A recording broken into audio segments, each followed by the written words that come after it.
하나님 말씀은 여호수아 8장 18절에서 29절까지의 말씀입니다. 여호수아 8장 18절에서 29절입니다.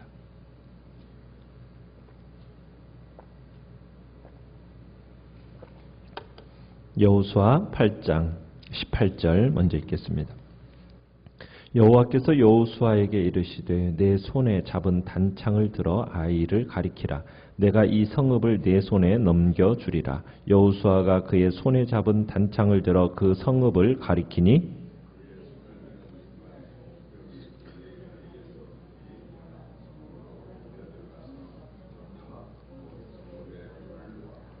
아이 사람이 뒤를 돌아본즉 그 성읍의 연기가 하늘에 닿은 것이 보이니 이 길로도 저 길로도 도망할 수 없게 되었고 광야로 도망하던 이스라엘 백성은 그 추격하던 자에게로 돌아섰더라.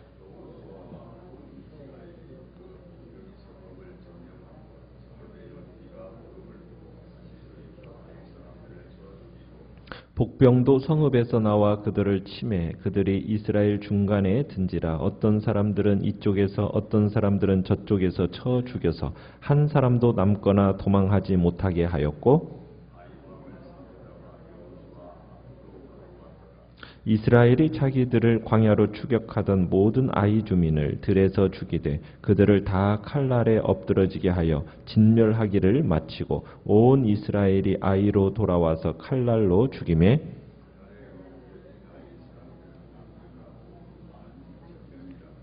아이 주민들을 진멸하여 바치기까지 여호수아가 단창을 잡아 든 손을 거두지 아니하였고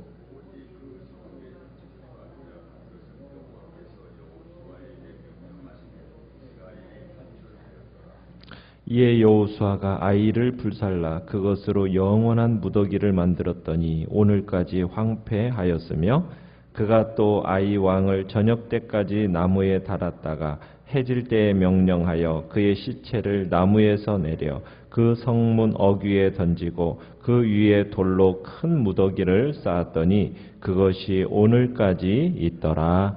아멘. 오늘 말씀의 제목은 불순종의 돌무더기 대 순종의 돌무더기라는 제목으로 말씀을 나눕니다. 아이성과의 첫 전투에서는 약 3,000명의 사람들, 이스라엘 군대를 투입했었습니다. 그러나 그 결과는 패배였죠.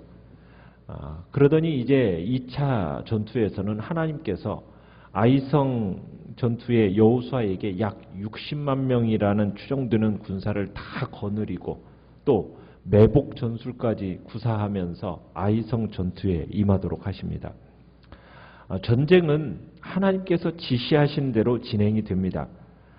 다음 날 아침에 아이성의 왕은 여호수아를 보고서는 성을 빠져나와서 아라바압이라는 그 싸움터에서 싸움을 겁니다. 여호수아가 이들과 싸우다가 어떻게 하죠? 싸우는 척하다가 후퇴하죠. 그 장면을 성 안에서 지켜보던 그 아이성 백성들이 모두 다 나와가지고 이스라엘 군대를 추격을 합니다. 한 사람도 빼놓지 않고 이스라엘을 추격했다고 얘기하고 있습니다. 성문까지 열어놓고. 그렇게 한 이유는 뭐냐면 자만심에 빠져서 방심했다라는 것을 보여주는 겁니다. 왜냐하면 아이성 사람들이 며칠 전에 이스라엘과 싸워서 뭘 했기 때문에 승리했기 때문에 그 자만에 빠져가지고 상황을 제대로 파악하지 못하고 어리석게 행동했던 거죠. 18절로 가보시면은 여호수아가 지금 하나님께로부터 말씀을 받습니다. 어떤 말씀을 받습니까? 내 손에 잡은 단창을 들어서 아이를 가리키라. 딱 명령을 하십니다. 그러면서 뭘 약속하시냐면 내가 이 성읍을 내 손에 넘겨주겠다. 그렇게 약속을 하십니다. 자, 여호수아가 단창을 들어서 성읍을 딱 가리켰더니 그 다음에 어떤 일이 일어났습니까? 19절에 복병들, 그죠? 하나님께서 말씀하신 때 여호수아가 손을 들어서 딱 쳐드니까 잠복해 있던 그 군인들이 순식간에 성을 점령해서 어떻게 해버렸어요? 불태워버렸습니다. 이스라엘은 하나님의 명령에 순종하는 일을 통해서 다시 승리를 맛보게 되는 거죠. 그러니까 중요한 것은 전쟁의 이 모든 과정이 하나님이 여호수아에게 명령한 그대로 진행되고 있다는 사실입니다. 그러니까 철저한 순종이 승리를 가져오는 겁니다. 자, 그런데 여호수아가 손을 쳐들어서 전쟁에서 승리하게 되었다. 이것은 마치 뭐와 같은 거냐면 모세가 홍해를 가를 때 손을 들었던 것과 또 아말렉과 싸울 때 모세가 손을 들었던 때를 연상시킵니다. 특히 26절로 가보시면은 아이주민을 진멸하여 바치기까지 여호수아가 어떻게 했습니까? 단창을 잡아든 손을 거두지 않았다. 그러니까 그 손을 어떻게 했다는 거예요? 들고서는 내리지 않았다는 얘기죠. 그 마치 뭐가 생각이 나십니까? 이스라엘이 아말렉과 전투할 때 모세가 손을 치켜들었던 그 모습을 연상시키지 않습니까? 그러니까 여호수아는 모세처럼 지금 이스라엘이 승리할 때까지 오랫동안 그 손을 공중에 들어서 지금 올린 채로 있었다는 얘기예요. 그러니까 여호수아가 지금 하나님의 명령에 순종해서 지금 단창을 들어 올렸고 그 행동은 이제 매복병들로 하여금 아이성을 공격하게 했고 그 공격의 신호가 되어서 그 다음에 하나님의 명령에 따라 행했더니 결국 승리를 거두게 되었다. 그러니까 여호수아가 하늘을 향해서 이렇게 단창을 들었다라는 거 이것 자체가 여호수아가 모세의 뒤를 이어서 참으로 하나님의 백성을 잘 이끌고 있다라는 것을 또한 의미하기도 합니다. 자, 본군과 매복군의 담당해야 할 역할이 달랐죠. 근본적으로. 본군은 제일 처음에는 어떻게 했어요? 패배를 당한 것처럼 가장해서 아이성 군사들을 어떻게 해요? 성 밖으로 유인해내는 겁니다. 광야 멀리까지 유인해내는 역할을 맡았어요. 매복군들은 어떻게 했어요? 군사들이 성 밖으로 나간 사이에 성을 공격해서 불을 지르고 함락하는 그 역할을 수행해야 했습니다. 자, 이들 사이에 한치의 오차도 없어야 됐어요. 그래야 완벽한 공격 그걸로 이제 승리를 거둘 수 있기 때문이죠. 자, 정말 그런데 정말 한치의 오차도 없이 완벽하게 이 전쟁을 과정을 소화해냅니다.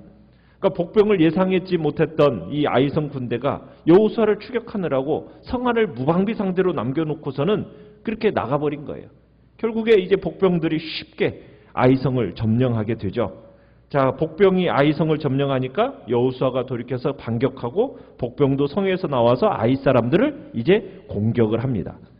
자, 그 내용이 20절에서 23절까지의 이야기예요. 결국 23절에 보면은 앞뒤에서 포위당한 이 아이 사람들이 어떻게 됩니까? 전멸당해요. 전멸당해요. 그리고 왕은 어떻게 됩니까? 생포되어서 여호수아 앞에 끌려오게 됩니다.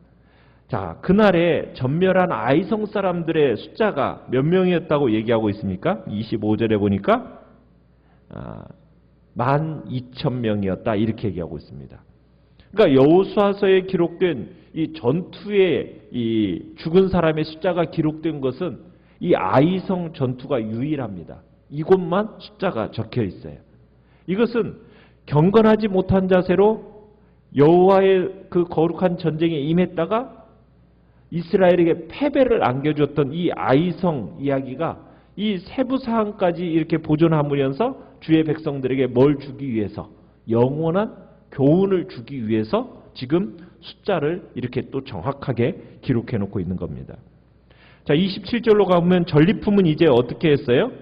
전리품은 하나님께서 말씀하신 대로 모두 이스라엘 백성들이 차지하게 됩니다.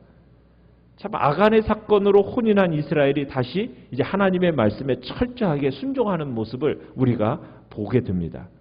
참 전리품을 가지게 되었을 때 이스라엘 백성들의 마음은 참 미소가 아마 만면했겠죠. 자, 그런데 여호수아가 이 아이성을 어떻게 하느냐? 28절에 가보시면 불사르고서는 그곳을 뭘로 만들었습니까? 영원한 무더기로 만들었습니다. 그러니까 불을 지르고 그곳을 영원한 흙더미로 만들었는데 그것이 오늘까지 황폐했다. 이것은 이제 여호수아를 기록한 그 기자가 있었던 그 시기까지도 그 아이성은 무더기로 그대로 황폐한 채 남겨져 있었다는 얘기입니다. 그러니까 여리고성처럼 이 아이성도 이스라엘의 영원한 기념물이 되었다는 얘기예요. 자, 그런데 여리고성을 바라볼 때는 기쁘고 즐거운 마음이었겠죠. 그런데 아이성을 바라봤을 때는 어떻게 했어요? 이스라엘은 숙연해질 수밖에 없었던 겁니다. 왜?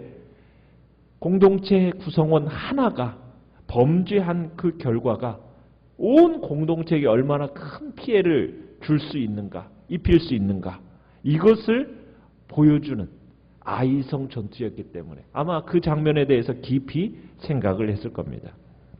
29절로 가보시면은 생포해온 아이성의 왕은 어떻게 합니까? 처형해서 저녁 때까지 나무에 달아두었다가 해질 무렵 나무에서 내려서 성문 어귀에 내버립니다. 그리고 그 아이성 왕의 주검 위에는 큰 돌무더기를 쌓아놓고 그것이 이 여호수아를 기록한 그 기자의 시대까지 그대로 보존이 되었다고 합니다. 그러니까 이 말씀도 지금 여러분 29절에 저녁에 나무에 달았다가 해지기 전에 이렇게 내려서 이렇게 장사를 지낸 것은 무엇을 얘기하는 겁니까? 이스라엘 백성들이 하나님의 명령에 철저하게 순종하는 장면을 보여주는 거예요. 왜?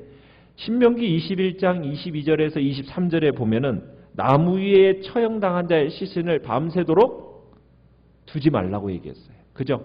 당일에 해지기 전에 장사해 줘라.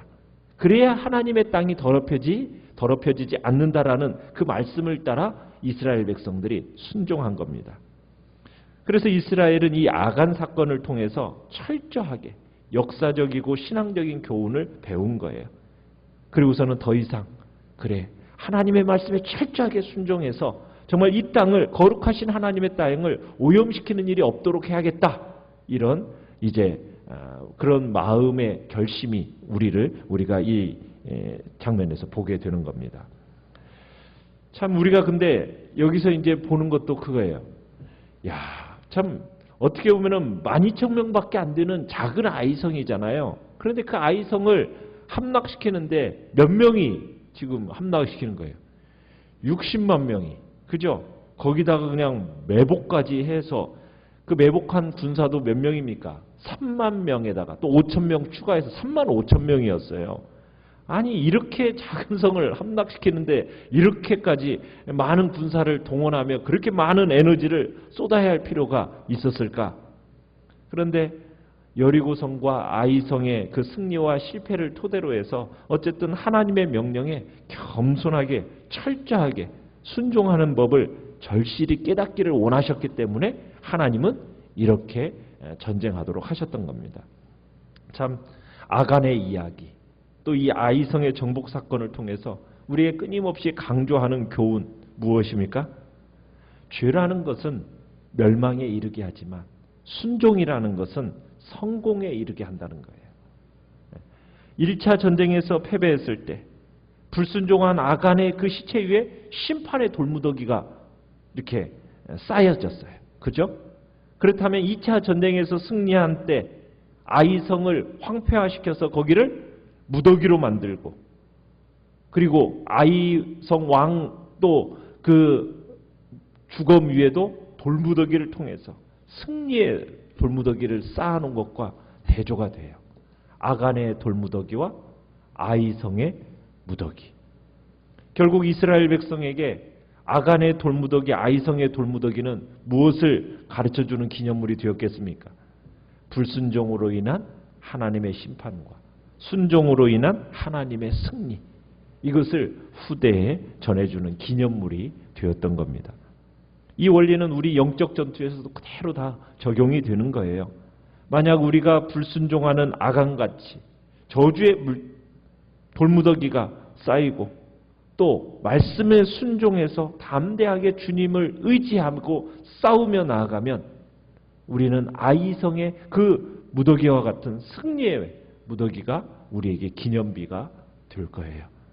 그래서 우리는 정말 하나님의 말씀대로 정말 순종의 길을 걸어감으로 승리의 복된 자리에 우리 모두가 있기를 간절히 바랍니다. 어떻게 보면 여리고 성보다도 작았던 아이성, 한 사람의 죄 때문에 정복할 수 없었어요. 앞으로도 마찬가지라는 거죠. 승리라는 것은 당연시될 수가 없는 거예요. 이스라엘이 하나님께 순종하는 한 하나님께서 승리는 주시는 거예요. 우리의 삶에서도 마찬가지입니다. 승리라는 것은 언제 얻게 된다고요? 순종을 통해서. 우리에게 있어서 그 자녀 손들에게 남겨줄 것도 그 신앙의 승리의 돌무더기를 그들에게 보여주고 남겨줘야 되지 않겠습니까? 영적인 전투는 결코 호락호락하지는 않습니다. 하나님 앞에 불순종은 우리를 먼 길로 돌아가게 할 거고요. 하나님 앞에 순종할 때 참으로 주님께서 하나님의 영광을 우리에게 보여주실 것입니다. 오늘 한 날도 정말 주님 앞에서 영적 전투에서 승리해서 정말 겸손히 순종하는 자의 자리에 서겠다라고 결단하며 오늘 이 시간 나아가시길 바랍니다. 오늘 말씀을